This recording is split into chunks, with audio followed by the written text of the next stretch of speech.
Com a ajuda de Deus e a guia do Espírito Santo, vamos ler a palavra escrita no livro dos Atos dos Apóstolos, no capítulo 12.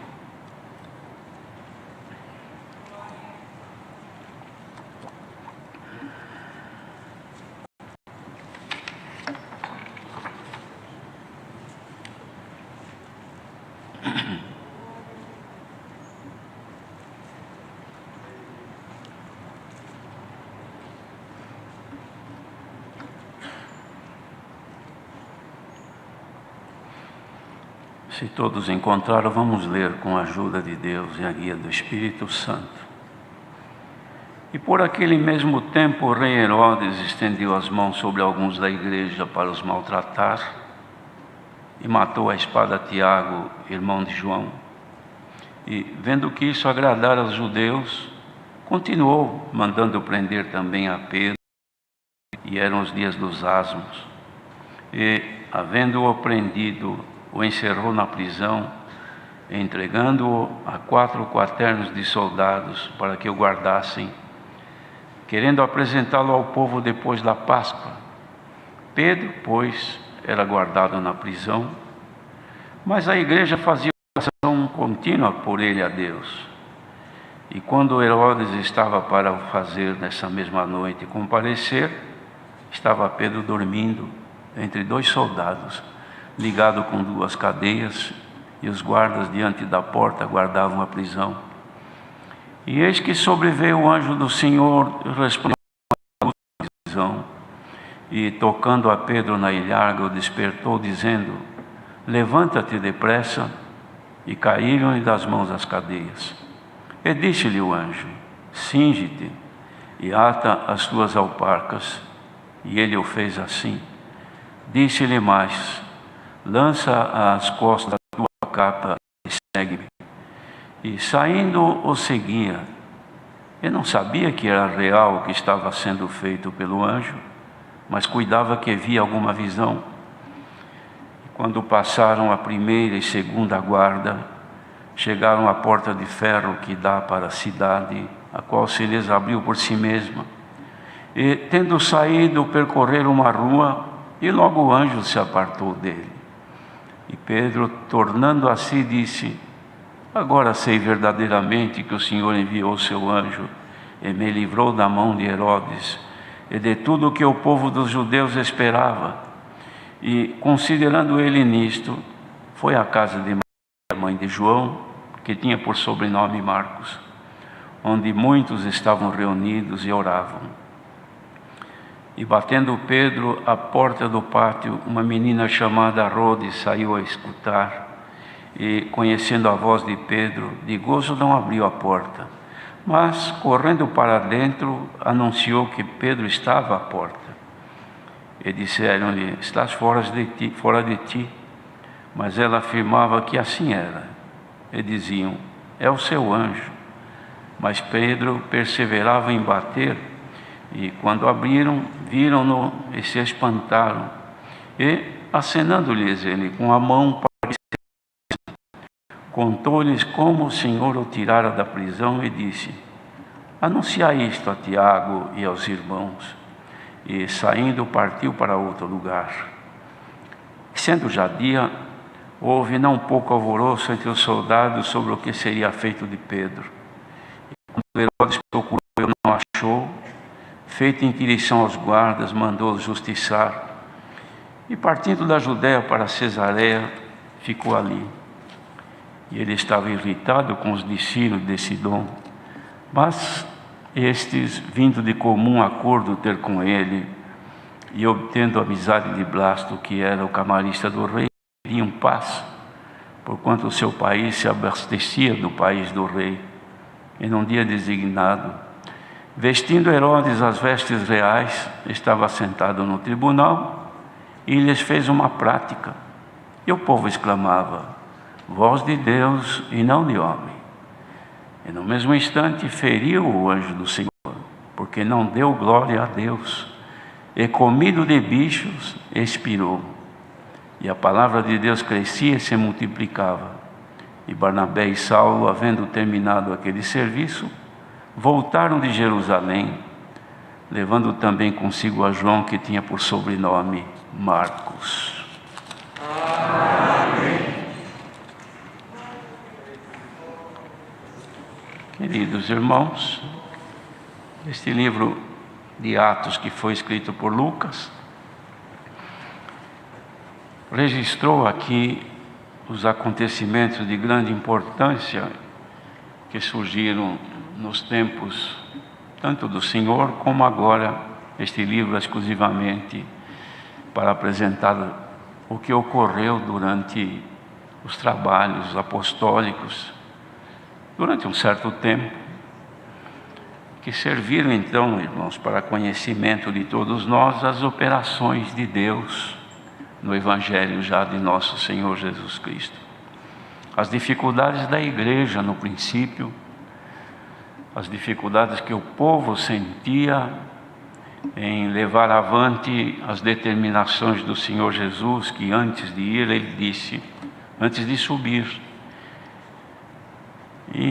a todas as nações, pregai o Evangelho a toda a criatura. Quem crer e for batizado será salvo, e quem não crer será condenado.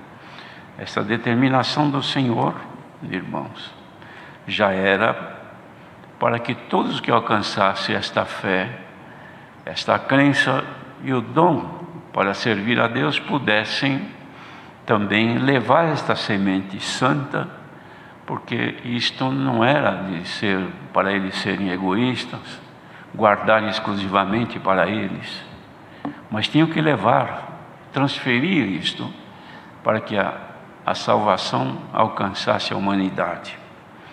E ele diz, quando os discípulos num dos seus discursos lhes perguntaram: quando será isto a respeito do fim do mundo? Ele disse: quando o Evangelho do Reino for pregado a todas as nações, então virá o fim.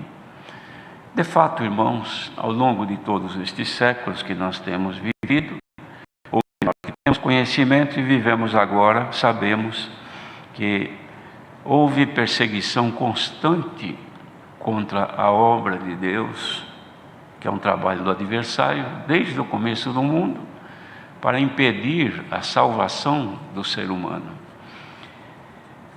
Quando ele pôde destruir, ou melhor, não pôde destruir espiritualmente a obra do Evangelho, trazendo nas pessoas um afastamento de Deus, trazendo nas pessoas uma falsa doutrina, como já nos dias dos apóstolos havia acontecido, que Paulo dizia aos Gálatas: maravilho-me de que tão cedo vocês desviaram-se do Evangelho para um outro Evangelho, que na verdade não é outro, mas são pessoas que vos incomodam com coisas, com tantas coisas contrárias à doutrina do Senhor. Isso aconteceu lá na Galácia e veio ao longo de toda a história do Evangelho, irmãos. Mas a semente desta maravilhosa obra, ela nunca morreu. Ela vem se estendendo ao longo dos séculos, com perseguição. Então o adversário, ele investiu e investe de toda maneira para matar a obra da salvação. É claro que não é matar as pessoas fisicamente, mas é desfazer a obra do Espírito de Deus. Porque enquanto o Senhor Jesus estava, irmãos, o ataque era contra a pessoa dele. Quando ele saiu, deixou no lugar dele o Espírito Santo.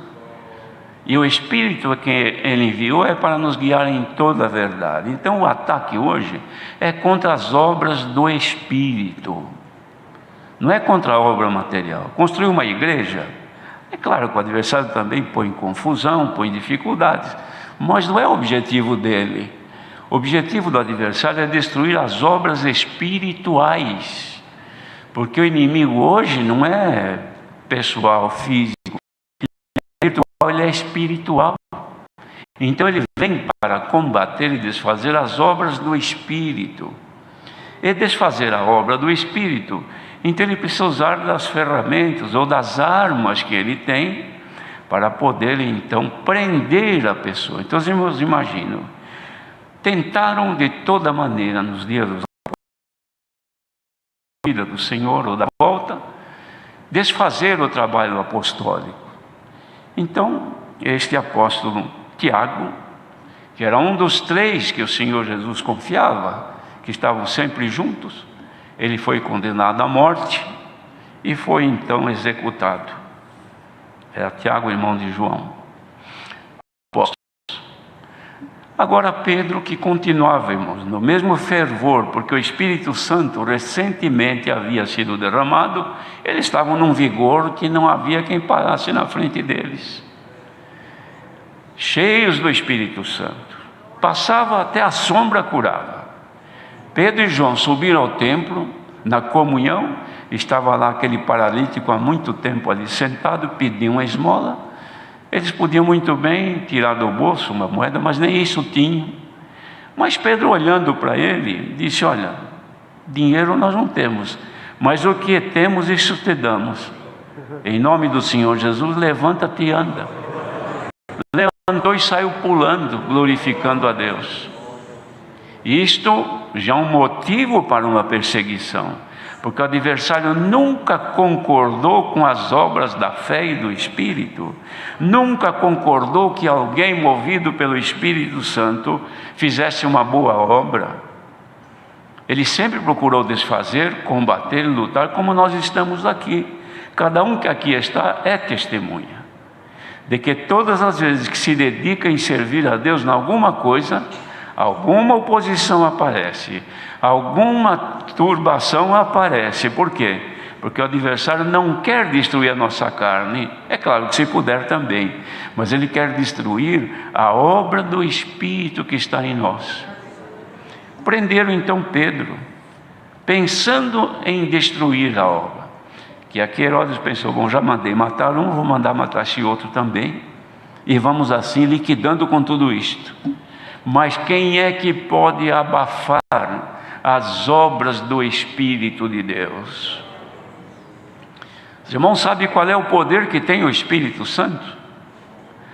Os irmãos são testemunha. Quantas vezes um pequenino do Senhor, pessoa que materialmente desprezível, mas é um servo de Deus, uma serva de Deus humilde, que às vezes ninguém dá valor, mas chega num lugar onde está uma pessoa possessa de demônios, e este irmão ou esta irmã chega, põe-se em comunhão, expulsa em nome do Senhor Jesus, o inimigo esperneia, faz de tudo, joga a sua ferramenta no chão, que é a pessoa, mas é obrigado a deixar. Por quê? Porque o Espírito de Deus que está em nós tem muito mais poder do que toda a força do maligno. Mas estava aqui a guerra, irmão, já decretada. Prenderam Pedro, e a intenção era matá-lo, mas não era tempo ainda. Ele deveria ser oferecido também ao Senhor. Tempo. Então, os irmãos, vejam o valor da união do povo.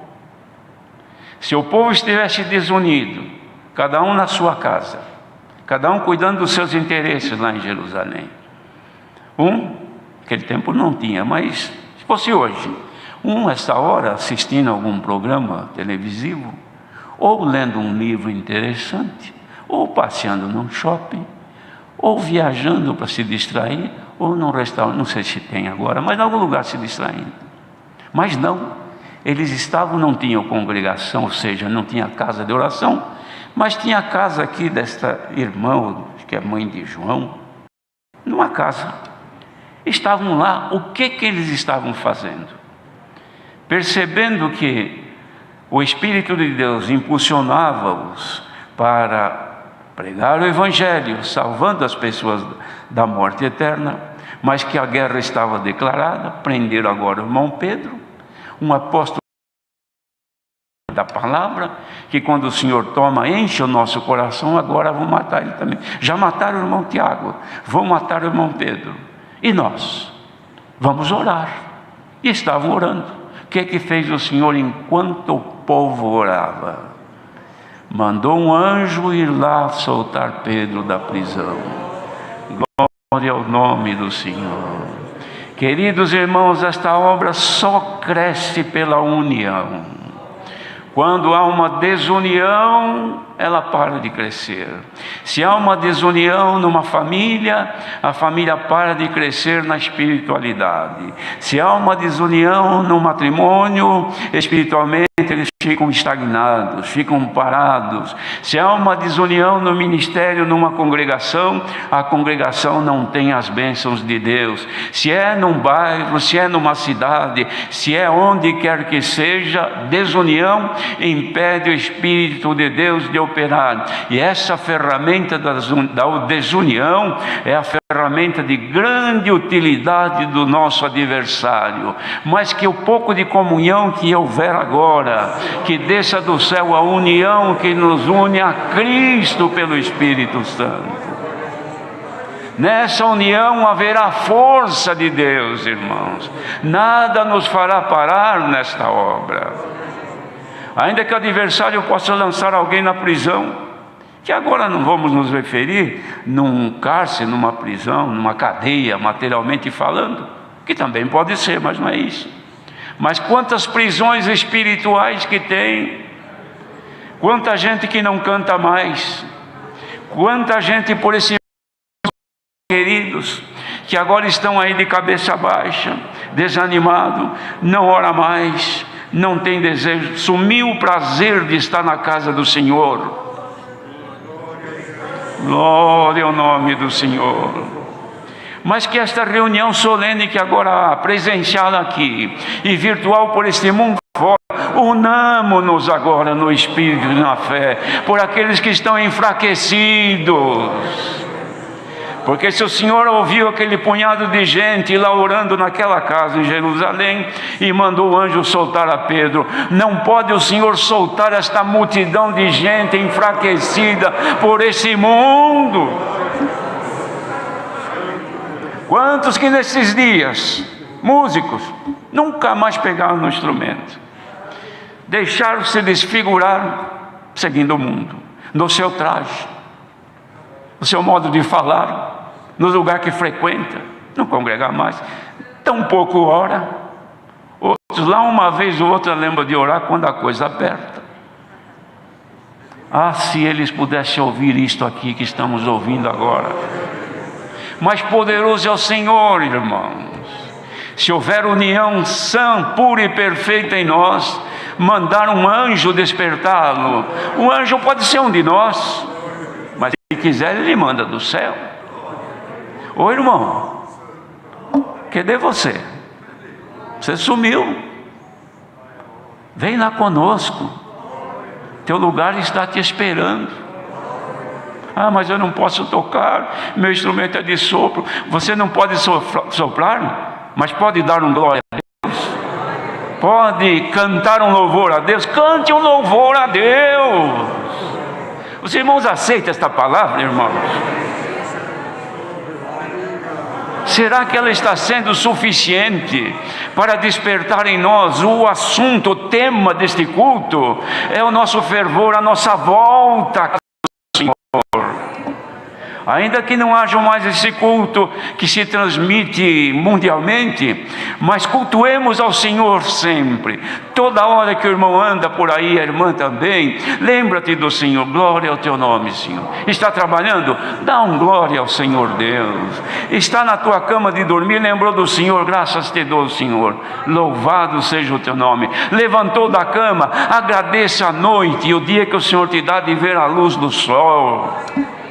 Não desanimemos, animemo-nos, haja em nós um fervor maior. Mas eu estou aqui debilitado, ninguém se lembra de mim. Se Deus não nos lembrasse, nós não mandaríamos essa palavra hoje. O Senhor está com saudades daqueles que deixaram de buscá-lo.